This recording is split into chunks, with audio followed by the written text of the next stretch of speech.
ఇప్పుడు నేను ఒక ముగ్గురు ప్రముఖ నాయకుల సైకాలజీ కోసం, అంటే వాళ్ళ సైకాలజీ ఎలా ఉంటుందని మీరు అనుకుంటున్నారు, వాళ్ళ పోరాట పటిమ కావచ్చు, లేకపోతే వాళ్ళ పాజిటివ్ నెగిటివ్ ఆస్పెక్ట్స్ ఎలా ఉండొచ్చు అనేది తెలుసుకునే ప్రయత్నం చేయడం కోసం నేను అడుగుతున్నానండి. ఫస్ట్గా చంద్రబాబు నాయుడు గారు. చంద్రబాబు నాయుడు గారు ఆయన గత 75 yearsగా తన పొలిటికల్ కెరీర్, అంటే ఇప్పుడు 75 years వచ్చినా ఒక యంగ్ జమ్ లాగా పరిగెడుతున్నారు. సో ఆయన యాక్చువల్గా మొన్నటి వరకు ఓడిపోయాడు అనుకున్నారు. అలాంటివి ఆయన ఒక బౌన్స్ బ్యాక్ అయ్యారు. సో ఆయన సైకాలజీ ఎలా ఉంటుంది అని మీరు అనుకుంటూ ఉన్నారు? చంద్రబాబు నాయుడు గారి తాలూకా సైకాలజీ గురించి మాట్లాడుకోవాలంటే హీ ఈజ్ సక్సెస్ఫుల్ టుడే. ఈ రోజు ఆయన ఎంత సక్సెస్ఫుల్గా మళ్ళీ పదవిలోకి వచ్చారంటే యాక్టివ్గా, it's because of his contingency and situational approaches అంటాను. సైకలాజికల్లీ మాట్లాడుకోవాలంటే అంటే పరిస్థితుల్ని తనకు అనుగుణంగా వాస్తవికంగా చూడడం, అన్వయించుకోవడం అంటే అనుకోవచ్చా? ఇంచుమించుగా కరెక్ట్. సో సిచ్యుయేషనల్ అప్రోచ్ అంటే ఏంటంటే, ఇప్పుడు నాకున్న ప్రిన్సిపల్స్, నాకున్న ఐడియాలు ఇవే కరెక్ట్ అని చెప్పి రిజిడ్గా ఉండిపోకుండా, అంటే టైట్గా ఉండిపోకుండా ఈజ్ వెరీ ఫ్లూయిడ్. అంటే పరిస్థితులకు తగ్గట్టు పాదరసం లాగా పరిస్థితులకు తగ్గట్టు, టైంకి తగ్గట్టు ఎవరెవరిని కలుపుకోవాలి, ఎవరెవరిని కొంచెం దూరంగా ఉండాలి, అంటే పట్టు వెడుపులు ఎక్కడెక్కడ ఉండాలి సిచ్యుయేషన్ కి తగ్గట్టు. అంటే చూడండి, కొంతమంది ఉంటారు, ఇప్పుడు నాకు ఉన్న ప్రిన్సిపల్స్, నేను పట్టుకున్న కుందేలకి 4 కాళ్ళు, అలాంటి ఐడియాలజీ కాదు, 3 కాళ్ళు, సారీ. సో అలాంటి ఐడియాలజీ కాకుండా he is very flexible in his thinking and ప్రతిదీ. ఎవరితో రిలేషన్షిప్స్ ఉండాలి, he is very goal oriented. ఆయన వెళ్తున్న దారిలో ఎలా ఉండాలి, ఎలా ఉండకూడదు అని ఆయన అప్పటికప్పుడు సిచ్యుయేషన్ కి తగ్గట్టు ఆయన నడుచుకుంటూ ఉంటారు. కాబట్టి I think that is the secret Mantra of Chandrababu Naidu గారు. అండ్ కంటింజెన్సీ అప్రోచ్ అంటాం రెండోది. సో కంటింజెన్సీ అప్రోచ్ కి సిచ్యుయేషనల్ అప్రోచ్ కి తేడా ఏంటంటే, కంటింజెన్సీ అంటే వెన్ ఎవర్ ఏదైనా ప్రాబ్లం వచ్చినప్పుడు ప్రాబ్లమ్ ని చూసి అట్లా ప్రాబ్లమ్ ని అనలైజ్ చేయడం కాకుండా, ఇప్పుడు ఒక ప్రాబ్లం వచ్చింది, ఈ పర్టికులర్ ఫేజ్ లో ఒక ప్రాబ్లం వచ్చింది, దాన్ని సొల్యూషన్ ఓరియంటెడ్ గా చేద్దాం, టైం కి తగ్గట్టు మూవ్ అవుదాం. సో ఎప్పటికప్పుడు కొత్త ప్రాబ్లమ్స్ వస్తూ ఉంటాయి. ఇప్పుడు 5 ఏళ్ల ముందు వచ్చిన ప్రాబ్లము ఇప్పుడు రాదు, మళ్ళీ ఒక 10 ఏళ్ళ తర్వాత ఇదే ప్రాబ్లం రాదు. సో కొత్త ప్రాబ్లమ్స్ కి కొత్త solutions with new relations. He has lot of introspection and self reflection. అంటే రాజకీయాల్లో కొత్త రిలేషన్స్, కొత్త ప్రాబ్లమ్స్ అంటే యాడ్ అవుతూ ఉంటారు, అలాగే ప్రాబ్లమ్స్ కూడా కొత్త వస్తూ ఉంటాయి. సో దాని మీద ఆయనకి ఆ పరిస్థితులకి తగ్గట్టు ఆయన వెంటనే స్పందిస్తూ ఉంటారు, అంతేనండి? అవునండి. అంటే ఒక విధంగా అనుకోవచ్చు మనం, అంటే చాలా కాన్షియస్గా ఉంటారని అనుకోవచ్చా అండి? అట్లా కూడా అనుకోవచ్చా? కాన్షియస్గా ఉంటారు. కాన్షియస్ అంటే not two conscious but enough. Alertness అంటారు చూసారా? Okay, alertness is very important. Alertness and spontaneity. ఎప్పుడు ఏ స్ట్రాటజీ వాడాలి. సో ఇప్పుడు ఈ స్ట్రాటజీ ఫెయిల్ అయిందంటే హోప్లెస్ గా ఉండిపోకుండా కొత్త స్ట్రాటజీస్ వెతుకుతూ ఉండాలి. సో కొంతమందికి నారా చంద్రబాబు నాయుడు గారికి డిఫరెన్స్ ఏంటంటే, ఇప్పుడు ఒక ఫెయిల్డ్ స్ట్రాటజీ ఉంటే ఆప్షన్ బిసి ఏ ప్లాన్ ఫెయిల్ అయితే ఇంకా మిగతా ఆల్ఫాబెట్స్ అన్ని ఉన్నాయంటారు. అలా ఆయన ప్రతి ఆప్షన్ ఎక్స్ప్లోర్ చేస్తారు. ఓకే, సో కలుపుకుంటారు. So no matter what happened in the past, ఏం జరిగినా సరే ఆయన గోల్ కొట్టాలంటే ఆయన కలుపుకుంటారు. Because lot of self reflection. Okay, అంటే ఆయన యాక్చువల్గా ఒక ప్రాబ్లం కోసం, అంటే ఒక సొల్యూషన్ ఆలోచించినప్పుడే 2-3 సొల్యూషన్స్ పెట్టుకుంటారు. ఏ ప్లాన్, బి ప్లాన్ అలా అనుకోవచ్చా అండి? ABC అని ఒకటి కాకపోతే ఇంకో దానికి షిఫ్ట్ అవుతారు. సో అలాంటి దాన్ని, అంటే ఆ మెంటాలిటీని ఎలా చూస్తారండి సైకాలజీలోని? యాక్చువల్లీ చెప్పాలంటే situational approach is one of the best approaches అంటాం. ఓకే, ఎందుకంటే మనిషి అనేవాళ్ళు పరిస్థితుల్ని బట్టి, ఇప్పుడు పాలిటిక్స్లో ఎస్పెషలీ ఉన్నవాళ్ళు మనుషుల తాలూకా నీడ్స్కి, ఫర్ ఎగ్జాంపుల్ జనాల తాలూకా బాధల్ని they have to take in to consideration. For example ఇప్పుడు రకరకాల స్కీమ్స్ ఉన్నాయి. సో ఏ టైంలో ఏ పరిస్థితుల్లో జనాలకి ఏ నీడ్ ఉన్నది, ఒక్కొక్కసారి they need food, schooling, proper water, లేదా ఎలక్ట్రిసిటీయా, లేదా భూమా, ఇట్లా రకరకాల నీడ్స్ ఉంటాయి.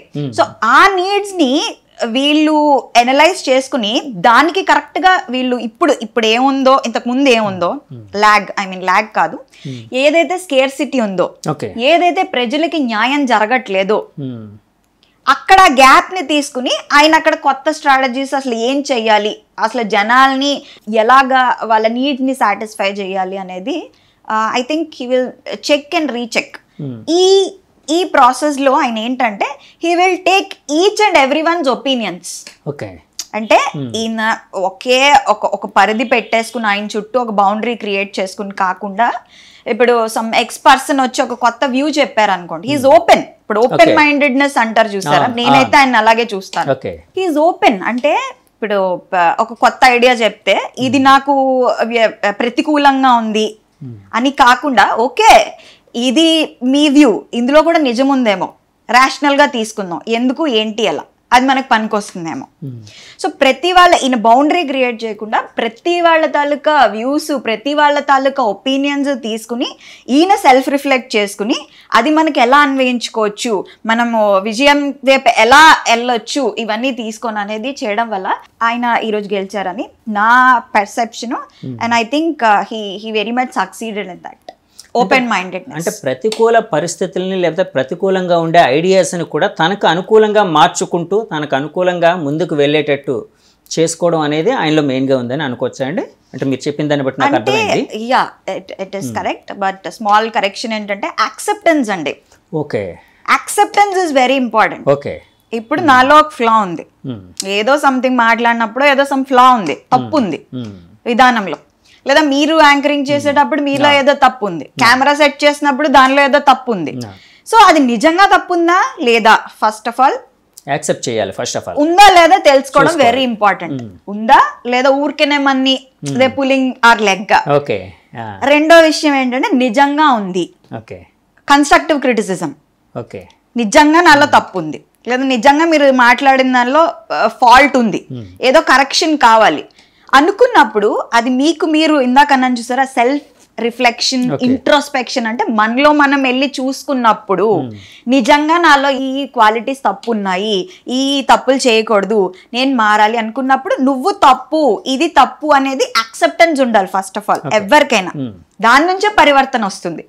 I think he is very very very generous that ఆయనది యాక్సెప్ట్ చేసి ఆయనలో ఏమైనా ఇంతకు ముందు హెచ్చు తగ్గులున్నా, తప్పు అనను హెచ్చు తగ్గులున్నా ఆయనది యాక్సెప్ట్ చేసుకొని ఆయన కొత్త కొత్త విధానాల్ని అన్వయించుకుంటారు ఓపెన్గా ఉండి.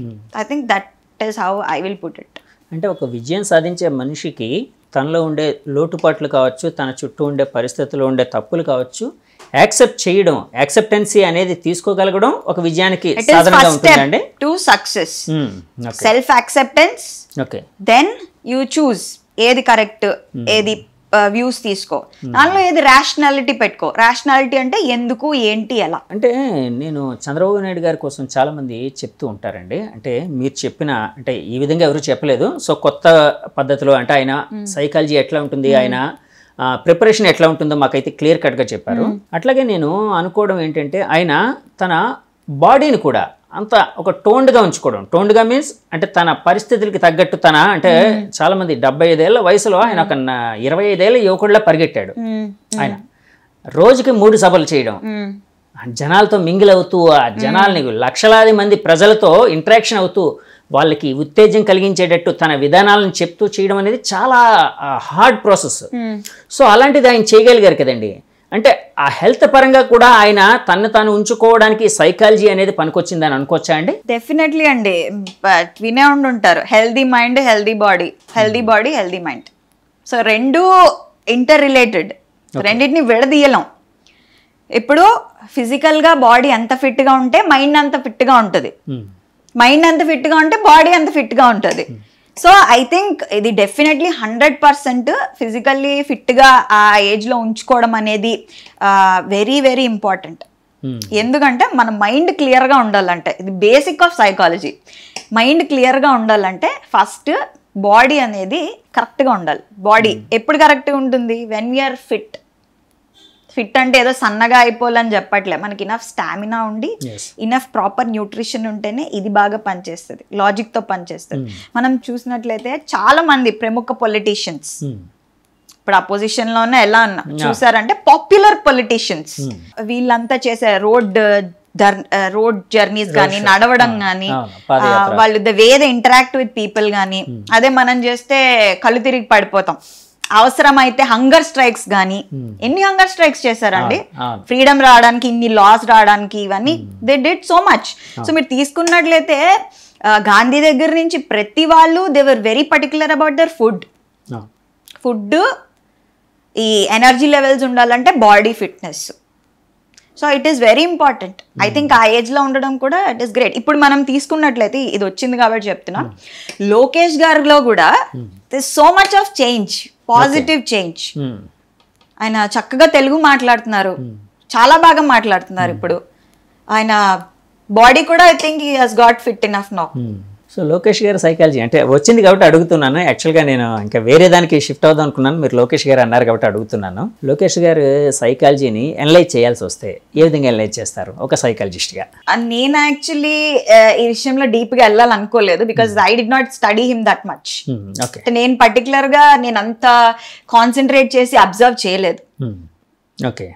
బట్ ఐ థింక్ ఇప్పుడు చూస్తుంటే కరెంట్ లోకేష్ గారిని చూస్తుంటే he has improved a lot, so much.